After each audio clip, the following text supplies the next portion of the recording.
गोटे कथा कहबी जो घरे बिना कारण माने कौन कारण न थाई लॉजिक नथिबा टॉपिक को लेकी जदि घरे कलह की अशांति लागिकी रोची ताले 100% कन्फर्म हो जे से घरे शकुनी चरित्र केही तो जने रहुची। आमर प्रथम काम से शकुनी चरित्र को खोजिकी काढ़ा ताकू मात्र 3 थर सुजोग दबा। जदि परिवार सुख शांति फेरी आसला तो ठीक अच्छी, जदि न हो पारुची ताहले परिवार को लेकी अलग घर भड़ा नहीं कि रहिबे पछे से भली कलहरे निजको इनवॉल्व आदौ करिवे नाही।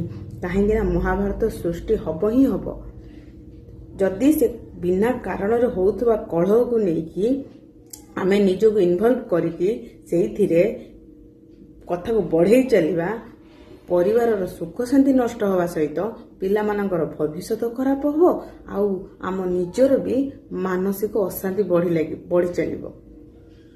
एटा बहुत लोकों घरे होउची, बहुत लोकों घरे बिना कारण रे किछि कारण नथिबो किंतु कलह लागुथबो, झगड़ा झांटी लागुथबो, अशांति लागुथबो, खाइबा पीवा असुविधा होउथबो, सब किछ एसब हुए काउन पई जणे किए शकुनी चरित्र रुए जे कथाटा को सब बेले घांटी घांटी गोले गोले गोले गोले बाहर करू थाए आउ अशांति ताहारी पाई ही बढ़ु थाए।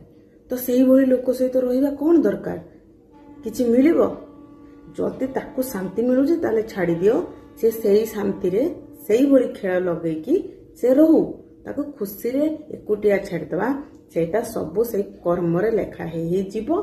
से कर्म करी करी चलिबो, तार कर्मर फल से पाइबो। किंतु आमे से जगार रहीकि निजको कहीं कष्ट दबा ता अपेक्षा जीवन रो टिके सुख शांति पाइबा पई हेले जदि निंदा अपवाद भी सहिबा को पड़े सही जिबा।